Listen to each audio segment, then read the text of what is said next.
Let us say that दो आपकी bodies हैं इन जो कि एक स्ट्रिंग से अटैच्ड हैं। तो अब टेंशन क्या होगी? लेट अस से कि ये बॉडी मूव कर रही है। तो अगर आप रियल लाइफ में सोचें कि एक बॉडी मूव करती है और उसके बीच में स्ट्रिंग अटैच होती है तो दूसरी बॉडी भी मूव करने लग जाती है। ये क्यों मूव करेगी? क्योंकि एक फोर्स इस बॉडी पे भी लग रही है।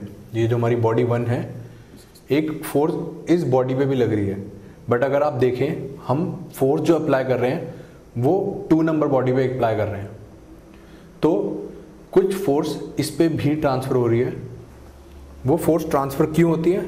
क्योंकि ये जो स्ट्रिंग है आपकी, इसमें एक फोर्स आती है टेंशन T। तो अब हम उसको फ्री बॉडी डायग्राम अगर हम 1 का बनाएं तो उसमें कैसे होगा?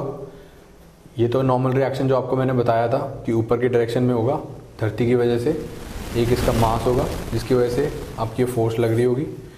एक फोर्स आएगी टेंशन T जो कि इसको इस तरफ खींच रही होगी। तो जब बॉडी इस तरफ खींच रही है तो जो टेंशन आएगी उसकी डायरेक्शन भी इस तरफ ही आएगी। तो इसे कहते हैं हम tension. Now let us come to this normal reaction. I'll explain normal reaction by giving an example. Let us say कि 3 बॉडीज़ हैं जो कि धरती पे रखी हुई हैं। बॉडी C जिसके ऊपर बॉडी B है, जिसके ऊपर बॉडी A है।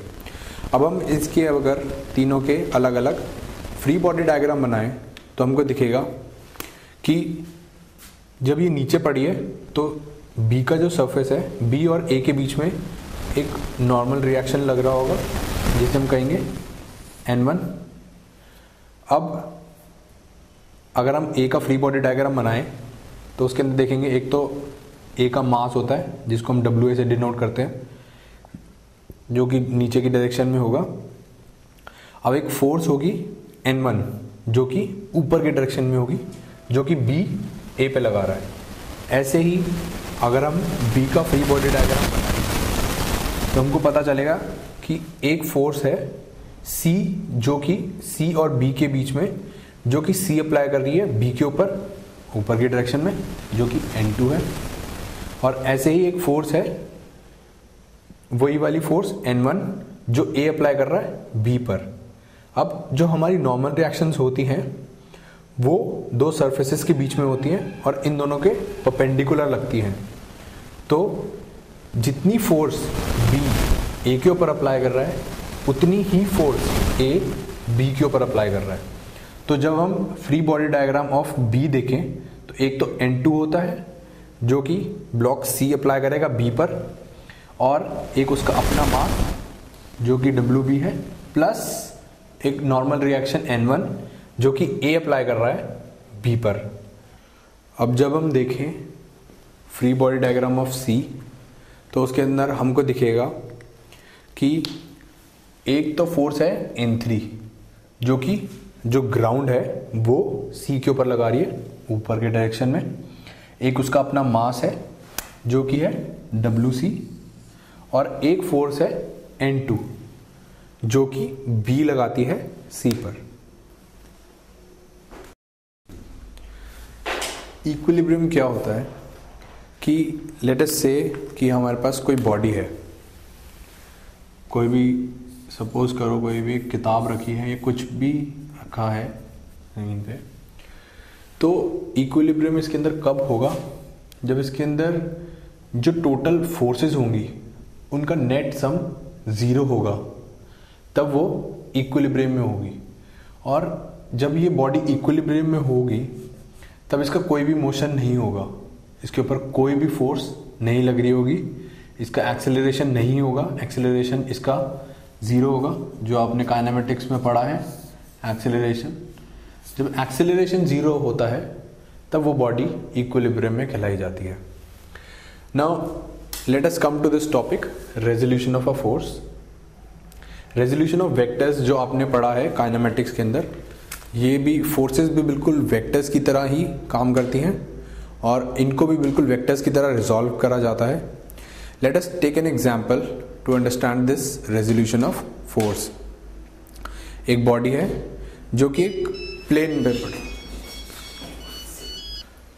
Now let us define resolution by taking an example. आपको रेजोल्यूशन ऑफ वेक्टर आपने जो काइनेमेटिक्स में पढ़ा है वैसे रेजोल्यूशन ऑफ अ फोर्स होता है. फोर्स को भी बिल्कुल उसकी तरह ही रिजॉल्व करा जाता है. लेट अस से कि एक बॉडी है, ये आपकी एक प्लेन पे पड़ी है. जो प्लेन जो है आपकी हॉरिजॉन्टल से 30 डिग्री का एंगल बना रहा है. तो ये जो आपकी बॉडी है इस पर क्या क्या फोर्सेस लग रही हैं. एक तो वेट और एक जो इसका नॉर्मल रिएक्शन है जो ये बॉडी लगाएगी अपने परपेंडिकुलर इस डायरेक्शन के अंदर. और लेट अस से कि एक स्ट्रिंग की वजह से कोई टेंशन लग रही है 30 डिग्री फ्रॉम द वेज.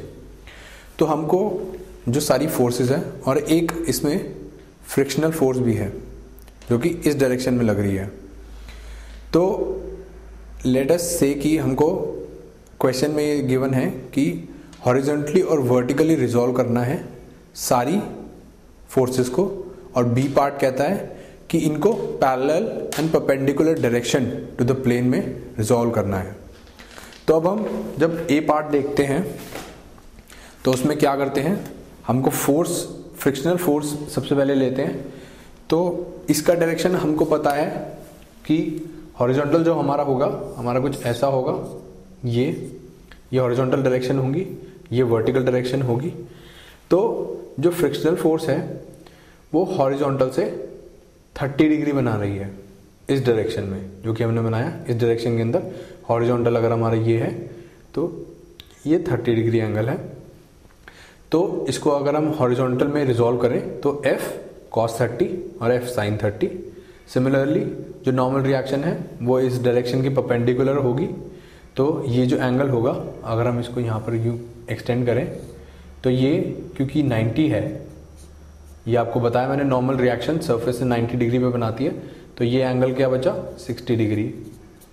तो ये आ गया हमारा हॉरिजॉन्टल से, अगर इसकी डायरेक्शन ये है तो इसका डायरेक्शन आ गया n cos 60 और वर्टिकल डायरेक्शन में n sin 60.